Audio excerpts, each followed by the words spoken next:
అయితే లేలే ఆయన బీఆర్ఎస్లో ఉండడానికి స్పీకర్ తీర్పు ఇవ్వడం ఇంకా ఘోరం. సరే వీటన్నిటి సంగతి కూడా రేపు న్యాయస్థానాల్లో తప్పకుండా మేము గెలుస్తాం, మాకు నమ్మకం ఉంది. దానికి సంబంధించి కూడా సీనియర్ న్యాయవాదులను ఎంగేజ్ చేసి ఫర్దర్గా ఆ కేసు పర్సుయేషన్ కోసం కూడా మాట్లాడడానికి వెళ్ళాం. వీటితో పాటు మరో ముఖ్యమైన విషయం కూడా ఉంది నిన్న ఢిల్లీకి వెళ్ళిన దాంట్లో. అదేంటి? బ్యాగ్ల కేసు. బ్యాగ్ల కేసు ఒకటి ఉంది కదా, ఓట్ ఫర్ నోట్ కేసు. ఆ కేసు కూడా రేపు సుప్రీంకోర్టులో మధ్యాహ్నం 3:30కు వస్తుంది.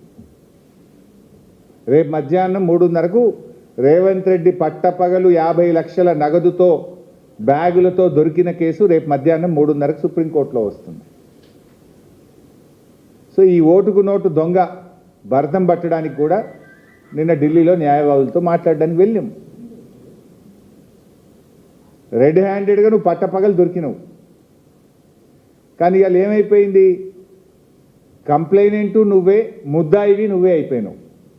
దురదృష్టవశాత్తు నువ్వు రాష్ట్రానికి హోంమంత్రివి నువ్వే, ముఖ్యమంత్రివి నువ్వే. ఓటుకు నోటు కేసులో పట్టపగలు రెడ్ హ్యాండెడ్గా దొరికిన దొంగవు నువ్వే.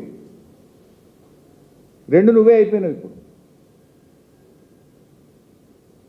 సో నువ్వేం చేస్తున్నావు ఇప్పుడు? ప్రభుత్వం తరఫునేమో ఒక పేరు, మనం ఎప్పుడు పేరు వినని ఒక నామమాత్రపు న్యాయవాదినేమో ప్రభుత్వం తరఫున పెట్టిండు. ఇక దొంగ గదినా రేవంత్ రెడ్డి తరఫునేమో ప్రముఖ పేరుగాంచిన, భారతదేశంలోనే పేరుగాంచిన అడ్వకేట్లను ఆయన పెట్టుకున్నాడు. ఇది మాకు తెలియదా ఒక ప్రతిపక్షంగా? బీఆర్ఎస్ పార్టీ ఇప్పటికే ఓట్ ఫర్ నోట్ కేసులో ఇంప్లీడ్ అయి ఉన్నది. మా జగదీష్ రెడ్డి గారు, సత్యవతి రాథోడ్ గారు, మహమూద్ అలీ గారు, సంజయ్ గారు ఈ కేసులో ఇంప్లీడ్ అయి ఉన్నారు. సో ఈ కేసు కూడా రేపు మధ్యాహ్నం 3:30కు సుప్రీంకోర్టులో లిస్ట్ అయి ఉన్నది. మాకు మా న్యాయవాదులు ఆల్రెడీ ఇండికేషన్ ఏమి ఇచ్చిండ్రు? గవర్నమెంట్ తరఫునేమో గౌరవ్ అగర్వాల్ అని, మనమైతే పేరు ఎప్పుడు వినలే, ఒక న్యాయవాదిని పెట్టిండ్రు.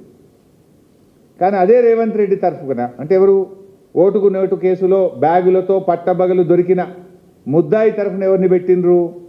ముకుల్ రోహిత్గిని, సిద్ధార్థ్ లూత్రా అనే అడ్వకేట్లను పెట్టిండ్రు. అంటే ఇక్కడ దొంగ చీకటి ఒకటి అయినట్టు అయిపోతుంది.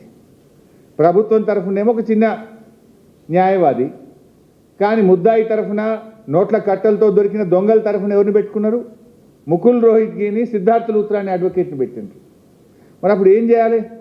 ఈ పన్నాగాన్ని పటాపంచలు చేసి ఓటుకు నోటుకు దొంగలకు శిక్ష పడేటట్టు చూడాల్సిన బాధ్యత ప్రధాన ప్రతిపక్షంగా మాకు ఉండదా?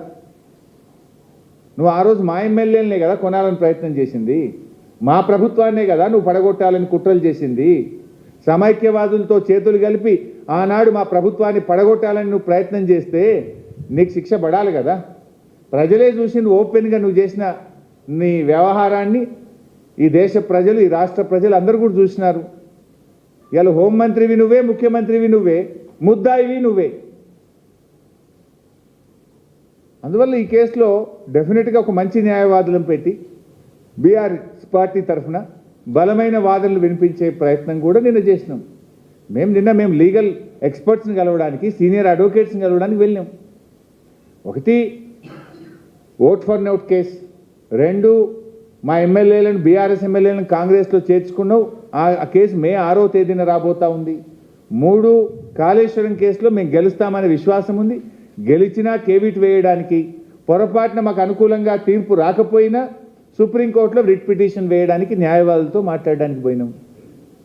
ఇది పార్టీగా మా నాయకుడు ఆదేశించిండు.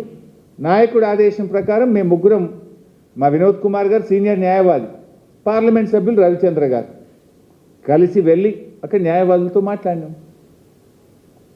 నీలాంటి దొంగలకు శిక్ష పడాలి, నీలాంటి సమైక్యవాదులకు, నీలాంటి ప్రభుత్వాలను పడగొట్టాలని కుట్ర చేసిన వాళ్ళకు, ఎందుకంటే నువ్వు 4.5 ఏళ్ళ నుంచి స్టే మీద బతుకుతున్నావు కదా. నువ్వు ఇవాళకి నీ మీద కేసు ఉంది.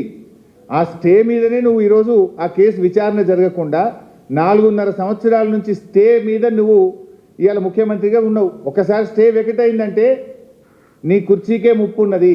స్టే వెకటైందంటే నువ్వు జైలుకి పోతావు. కనుకనే ఇవన్నీ డ్రామాలు చేస్తున్నావు నువ్వు.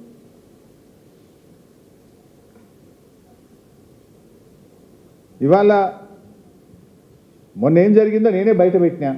రాత్రేమో రాహుల్ గాంధీతో ఉన్నాడు, పొద్దుగాలు లేచే వరకు ప్రముఖ ఆర్ఎస్ఎస్ నాయకుడు బీజేపీ ప్రభుత్వ కేంద్ర మంత్రి శ్రీనివాస్ వర్మ